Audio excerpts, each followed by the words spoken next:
Hai, welcome back to Fact Topic. Baru-baru ini dunia persosmedan sedang memanas guys, dengan munculnya aplikasi tiruan Twitter yang bernama Threads. Kemunculan aplikasi ini tentu saja memicu persaingan sengit antara Elon Musk dan juga Mark Zuckerberg. Apalagi kemunculan Threads ini kebetulan pas banget sama perubahan besar yang terjadi di Twitter yang diprakarsai oleh Elon Musk. Nah, sebenarnya apa aja sih perubahan besar itu dan apa kontroversi tentang Threads yang memperjualbelikan data penggunanya itu benar? Terus apa aja sih bedanya Threads sama Twitter? Simak terus video ini sampai akhir ya.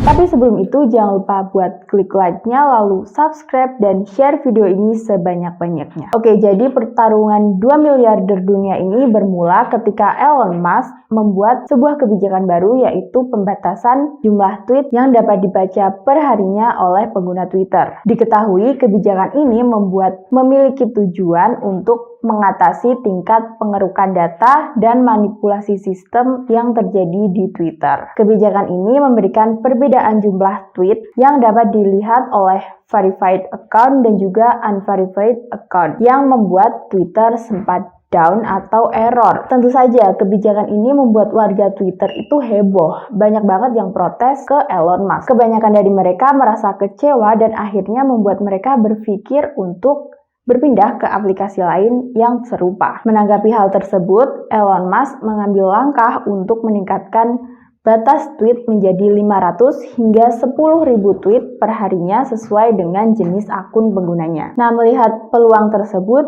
Mark Zuckerberg selaku CEO Meta pun mencuri kesempatan dengan meluncurkan aplikasi tiruan Twitter bernama Threads pada 6 Juli lalu. Dan hebatnya nih, baru 2 jam beroperasi, Threads langsung diserbu oleh 2 juta lebih penggunanya. Mark pun memasang target ambisius hingga 1 miliar pengguna. Kira-kira bisa tercapai gak ya? Meskipun banyak banget yang bilang kalau Threads ini plagiat Twitter, namun sebenarnya terdapat beberapa perbedaan yang signifikan nih antara Threads dan juga Twitter. Yang pertama, dari jumlah karakter unggahan teksnya. Emang ya, kedua platform ini bisa berbagi unggahan teks, tapi bedanya kalau di Threads ini maksimal karakternya mencapai 500 karakter, kalau di Twitter itu cuma 280 karakter saja. Tapi jumlah itu bisa bertambah menjadi 25.000 karakter kalau pengguna Twitter sudah memverifikasi akunnya menjadi centang biru.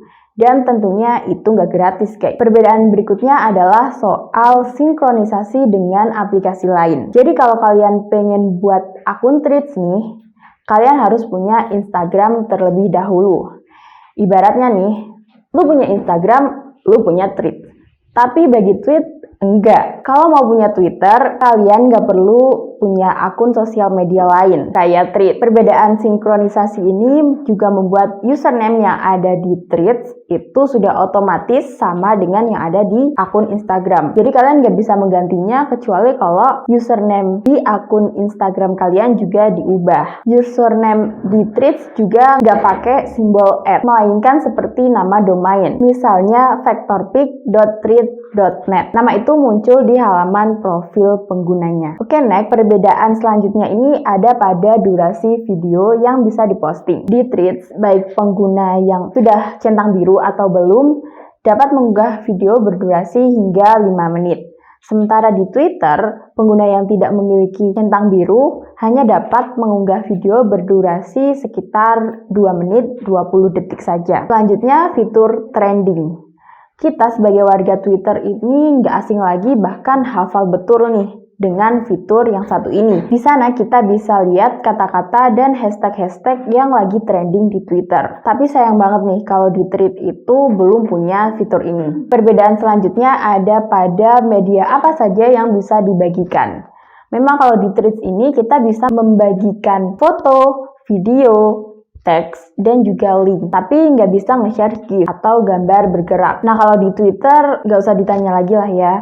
Twitter ini sudah mendukung format GIF sejak lama banget. Lalu, perbedaan selanjutnya, kalau di Twitter, pengguna bisa memberikan like, retweet quote, dan membagikan tweet ke luar Twitter. Dan sekarang postingan tweet ini sudah memiliki metrik views yang bisa melihat jumlah penayangan tweet. Sementara kalau di Threads sama memiliki fitur like, report, sama lah ya, mirip-mirip seperti retweet dan juga mirip seperti retweet quote, serta fitur berbagi lintas platform. Tapi bedanya Threads ini tidak memiliki fitur views. Perbedaan selanjutnya ada pada fitur direct message. Di Twitter udah memiliki fitur DM, sementara di Threads ini belum. Kemudian ada juga perbedaan pada metode verifikasi akunnya. Di Twitter, pengguna bisa membayar sebesar 120.000 per bulannya untuk memverifikasi akunnya. Jadi mereka dapat centang biru gitu guys. Sementara itu, kalau di Threads, akun yang sudah bercentang biru di Instagram akan secara otomatis centang biru juga di Threads, tanpa harus membayar per bulannya. Perbedaan selanjutnya ada pada tampilan jumlah following di profilnya. Kalau di Twitter, kita bisa melihat jumlah following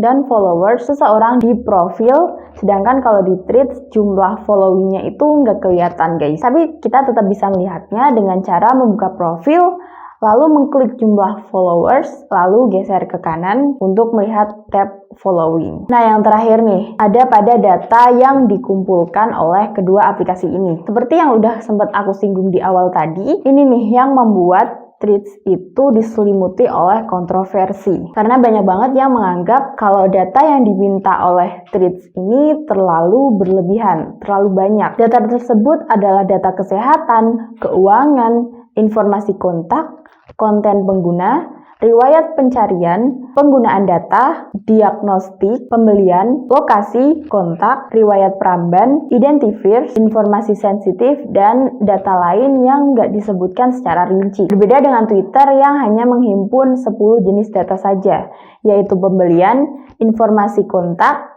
konten pengguna, riwayat Pramban, penggunaan daya, lokasi, kontak, riwayat pencarian, identifiers, dan juga diagnostik. Nah, menurut kalian tim mana nih? Tim Threads si paling mengikuti tren atau masih setia sama Twitter? Oke guys, segitu dulu pembahasan kita di video kali ini. Buat kalian yang punya ide-ide baru buat kita bahas, boleh banget nih buat komen di bawah, atau kalian bisa langsung kirim request kalian ke vektorpikofficial@gmail.com. Jangan lupa buat follow sosial media kita ini, and thank you for watching. See ya!